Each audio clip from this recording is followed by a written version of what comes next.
तकरीबन 60 से 70 ऐसे ठेके हैं जो हम इंतज़ामिया की तरफ से हमने अपनी कार्रवाई पूरी कर लिया है, लिस्टें उनकी बना ली हैं, एडमिनिस्ट्रेटर साहब से हमने शेयर कर लिए हैं कि ये ठेके गलत हैं।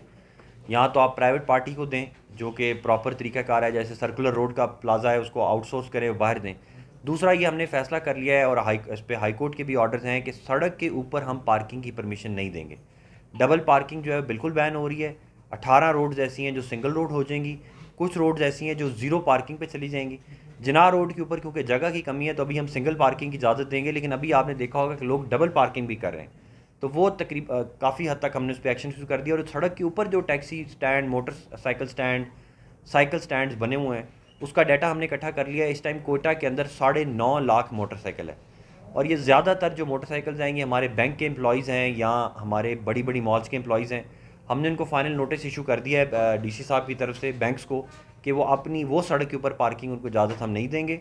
बैंक्स अपने लिए ज़मीन कहीं और बंदोबस्त करें, कोई लीज़ पे लें, वो अपनी शटल सर्विस चलाएँ, लेकिन बैंकों की मोटरसाइकिल जो अब 8.5-9 लाख की है ये हम सड़क पे खड़े नहीं होने देंगे। इस पे हमें टाइम चाहिए। कोयटा के अवाम से हमें अपील भी करता हूँ कि इसमें हमारे साथ कोऑपरेट करें।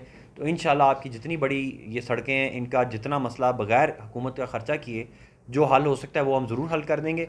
बाकी आपको पता है कि मेनली तो क्योंकि पॉपुलेशन बढ़ चुकी हुई है तो नई सड़कें भी बनना ज़रूरी हैं, अंडर पासिस बनना ज़रूरी हैं, ओवर पासिस बनना ज़रूरी हैं, ट्रैफिक सिग्नल्स लगना ज़रूरी हैं। उनके ऊपर फिर आहिस्ता आहिस्ता काम होता जाएगा। सर, आपने अभी बिल्डिंग कोड की बात की, आपने कहा कि बहुत सारे ऐसे बिल्डिंग है जो बने हुए हैं।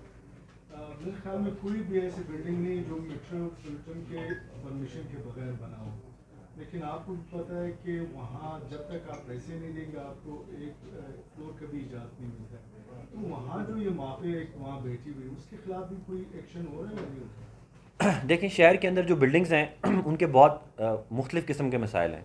जो हमारे लिए सबसे ज़रूरी मसला ये है कि कोयटा में अगर खुदा न खास्ता कोई भी कुदरती आफत आती है, कोई फ्लड आ जाता है, आपको पता है लास्ट ईयर आए थे, या कभी कोई पेशिंग गोई हो जाती है कि जिस ज़ल्ज़ला आ सकता है, आपको पता है अर्थक्वेक प्रोन एरिया है।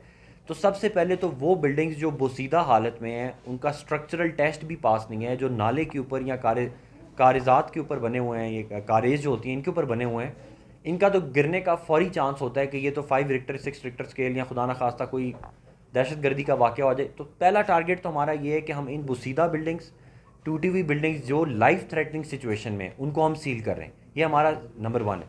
नंबर 2 मैंने आपको बताया है कि 1100 से 1000 से ज़्यादा 1105 बिल्डिंग्स ऐसी हैं जो बड़ी बिल्डिंग्स हैं और उन्होंने बगैर नक्शे के अपनी बिल्डिंग चला रहे हैं। तो दूसरी फ़ेज़ में हम इन बिल्डिंग्स के ख़िलाफ़ भी ऑपरेशन शुरू करेंगे।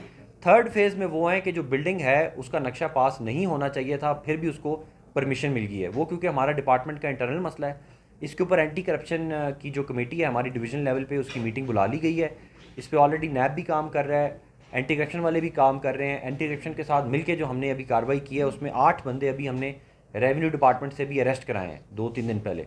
तो हम एंटी करप्शन के साथ मिल के असिस्टेंस भी दे रहे हैं, रिकॉर्ड भी प्रोवाइड कर रहे हैं, और जो हमारे डिपार्टमेंट के अंदर काली भेड़े हैं उनके खिलाफ भी एक्शन कर रहे हैं। 2 को हम ऑलरेडी अपने कमिश्नर ऑफिस में भी मैं शो कॉज कर चुका हूँ और डिसमिसल फ्रॉम सर्विस की उन पे खिलाफ कार्रवाई होगी।